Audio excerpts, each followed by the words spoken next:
It's a new day on Deep Space Nine, and we've got visitors. A cargo bay has been turned into a dormitory of sorts, not that Jack here cares for it due to a noise we viewers can't hear. Another guy called Patrick doesn't like it here either, and Jack tells him this is all to have their genetically altered cells experimented on just to upset him. That's not true, says the doctor who brought them to DS9, and the real reason, that of meeting Bashir to see someone who was altered like they were, is something Lauren's very much looking forward to.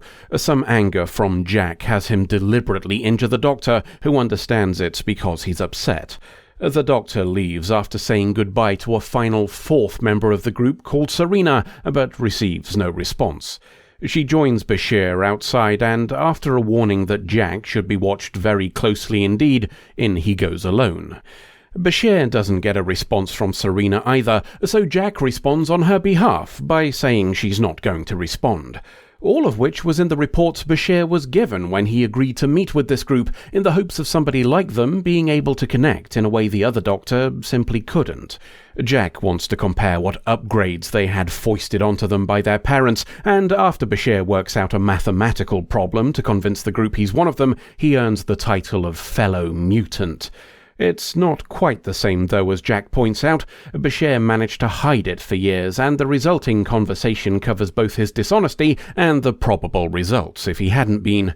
Bashir tries to be the devil's advocate for the Federation laws on genetic manipulation, but fails. Jack in particular is angry at the society who locked him up for, in his words, being too smart. Seeing that this is likely to go nowhere, Bashir decides to leave. To be fair, the excuse of a dinner party with your commanding officer is a pretty good one. He's telling those gathered that Jack, Patrick, Lauren and Serena have been a stark vision of how things could have gone for him. His parents got someone who knew what they were doing. This lot didn't. Genetic enhancements gone pear-shaped are rare though, so there's no standard treatment. That's why the doctor from the start thought Bashir might be able to get somewhere. A debate starts about the whole topic of genetic enhancements and the effect on everybody if they were legal, which is a bit tactless with Bashir right there. Cisco seems to understand as much and changes the topic to Gul Damar Dawson Biggs and his upcoming speech as the new leader of Cardassia, now Seagull Ducat's out of the way. It's a conversation they don't get to finish, as Jack's managed to break into the phones and is trying to call Bashir, so off he goes to find out why. The answer is Jack can't tolerate the noise anymore, the one he complained about earlier and we couldn't hear. Bashir's upgraded ears can hear it too now, a fact Jack welcomes before threatening to kill Serena if he doesn't fix it. A call to O'Brien solves both problems, and Jack, Patrick and Lauren take to O'Brien well. Bashir doesn't want to miss the speech of Gul Damar Dawson Biggs though, so we all watch it together. In an unexpected turn of events, he started calling for peace. In an even more unexpected turn of events, Jack, Lauren and Patrick are able to piece together a pretty accurate version of his backstory using subtle cues and body language, much to the amazement of Bashir and O'Brien. They conclude he doesn't want to be calling for peace, but is instead forced into it by another. It's the most engaged the group has been in anything since they arrived, and they're voracious in learning more. And that engagement might be useful. Gul Damar Dawson Biggs is coming here with 5th Uncle Wayoon the Creepy, so that Starfleet can hear them out. Even better, they want the whole thing recorded, perhaps to show the rest of the Alpha Quadrant that they're not a barrier to peace. Regardless, it means our group can watch a hologram of proceedings, and that proves very productive. It's Patrick who figures out there's a particular star system they're interested in, based on them avoiding it with their eyes, and they've made a generous number of concessions in the deal so we don't look too closely at it. The reason of why is a curious one, as it doesn't have any particular value besides basic vegetation and some small mineral deposits. Bashir notices Serena working quietly on a tablet and discovers she's already figured it out. The answer is mushrooms. One of the planets has a particular type that can be refined to make a component of Ketracel White, which would solve their increasingly worrisome shortage. Just as well we caught it now then, as Cisco says he was going to recommend taking the deal. He's surprised then when Bashir says we still should. The group didn't stop at finding out why the Dominion wanted a certain star system, but also predicted what would happen if we said no. In short, the Dominion have no reason not to throw everything they have at us if we decline. The Jem'Hadar will cark it if they don't get Ketracel White anyway, so they have nothing to lose. That's why we should give them the planet and buy some time. Bashir's mates have predicted this will be long enough for the Dominion and Cardassia to have a major bust-up and the Romulans to abandon their non-aggression treaty and join us. The calculations are all down here in orange and black, and written by people a lot smarter than Sisko. There's a party in the cargo bay. Sisko's forwarded their work to Starfleet Command, and the group is celebrating. O'Brien's arrival to do a little work puts paid to the party, largely because the group can tell he's not really here to work, but because he misses spending his spare time with Dr. Twink. They send the two away so they can have some fun in Quarks. O'Brien apologizes for upsetting the group, and Bashir explains it's because they like him so much. He's what they call uncomplicated, which is almost a compliment if you don't think about it too hard. O'Brien does, unfortunately, but he takes the whole thing in good spirits. Bashir being able to open up the throttle on his brain is a good thing for him, and the teasing from O'Brien is well-meaning.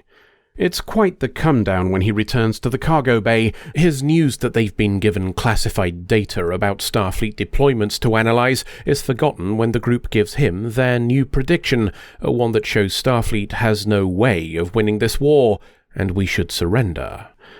Sisko's somewhat less inclined to follow this new advice, even knowing the prediction includes an uprising in a century or so that'll end the Dominion and bring about a stronger Federation, and doesn't soften the blow.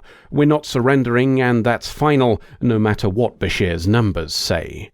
O'Brien's not on board with surrender either, and he's less inclined to bow to Bashir's intelligence this time. If he's so fucking smart, why didn't he see that O'Brien would tell him to bollocks? The idea of surrendering has been formally rejected by Starfleet. Jack's furious and thinks there might be other ways to make this war less of a bloodbath. He's got our plans and positions after Starfleet handed them over for analysis after all, and the Dominion being given this data would make the inevitable defeat significantly less bloody. Treason's a bit much, even for Bashir, and being told it'll save several billion lives doesn't change his opinion, so Jack just knocks him on his arse and decides they're going to do it anyway. Gul, Damar, Dawson Biggs, and fifth Uncle Wayoon the Creepy are a touch surprised when they receive the anonymous message promising useful information, but there's nothing to lose in going to the meeting, so they will. Serena's not going to be attending, as she's in the cargo bay with Bashir. He wakes to find the others gone, so tries to get a response from her. Mentioning Jack does the job, as Bashir's seen her watching him when she thought she wasn't being observed. If Jack manages to go through with this, Bashir says, the Federation will make sure he's thrown in prison, and she'll never see him again. Jack's a little surprised to find the way to his meeting blocked by Bashir and some security, but at least they give up when it becomes obvious they're stuffed. Gul, Damar, Dawson Biggs, and fifth Uncle Wayoon the Creepy are similarly surprised when their meeting becomes an encounter with Odo. Sisko's decided the attempted treason is probably one of those things we regularly decide doesn't really belong in an official report. Not that Jack appreciates the gesture, as he still thinks we're all doomed, though Bashir's taken O'Brien's lesson to heart and points out Jack couldn't even predict what Serena would do, so perhaps their calculations for Starfleet have more variables than they thought as well. Bashir's surprised later when he's told the group is refusing to leave without saying goodbye to him, his assumption being they all thought he was a dick. Fellow mutants stick together, and he accepts an invitation to visit them in the future. Jack's still pissed, but even he can't leave things on a bad note, and asks if Bashir will listen to any ideas they have on how to beat the Dominion. With a promise to do just that, they teleport away, so we'll leave the healer to wonder if he just killed billions of people until the next adventure. First off, then, let's call it a loving homage out of the way. During the episode, Bashir shows Sisko a series of future predictions made by the group, ones based on the statistical analysis of large-scale data. If that sounds vaguely familiar to you, it's because we're ripping off Foundation by Isaac Asimov. The tales of Harry Seldon's psychohistory, a future-predicting science based on group behaviors, have been a sci-fi staple since they were released as short stories in the early 1940s. They were also relatively recently made into a TV series, which is perfectly fine in its own right, even if it does have a nuanced relationship with the source material. Anywho, it's not the first time Trek's been a little sticky-fingered with ideas, and it certainly won't be the last. I suppose if you get a load of sci-fi nerds in a room together, it's inevitable that the stories which shape them will eventually start to bleed through. To the story then, and Bashir getting to meet people who operate at the same speed as he does is an interesting idea, as is seeing how things could have worked out for him if his parents hadn't got lucky with the doctor they chose. It's not just their behaviours, the erratic and intense ways they act, but the way they're treated, too. The decision to stick them in a cargo bay may have been a practical one, dictated by the need for space when filming the episode, but it's also thematically important.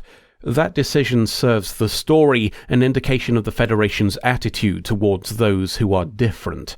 Sticking the weirdos you fear in a cargo bay is something that'll come up again in Voyager with Seven and the Borgettes, but it's a behaviour we've seen before towards the Maquis. Anything that doesn't fit the standard template of the Federation's utopia is increasingly marginalised to the point of being ignored, if problematic. Going back to the topic of behaviours, there is one criticism here. It occurred to me while watching that the two women characters we're given are either slutty or silent, which raises some rather troubling questions about the thinking behind that decision, even if it was an unconscious attitude. For those who say that's just a coincidence, well, the negative representation of sexuality in Trek has been a bit of a problem for a while, hasn't it? We can now add mental deviance to the list of times it's been shown, along with questions of moral degeneracy and displays of pure evil. We've had quite a few coincidences by this point, haven't we? And we know what plain simple Garak thinks of those.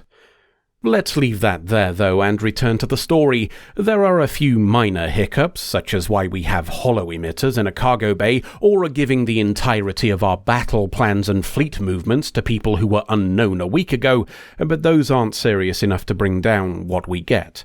We've been due a closer look at Bashir's background since we learned of it, so this is a welcome exploration of the complicated ethical issues surrounding that topic.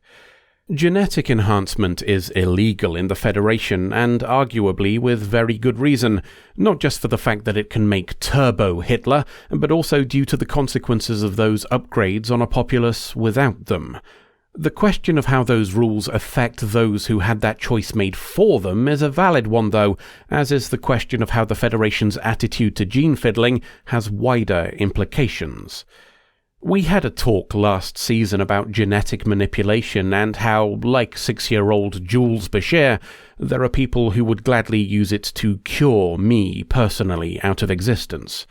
I still stand by that statement and greatly fear the pathologizing of natural diversity, something increasingly weaponized in our own time by those looking for scapegoats, but it was one of my own patrons who pointed out I wasn't seeing the whole picture.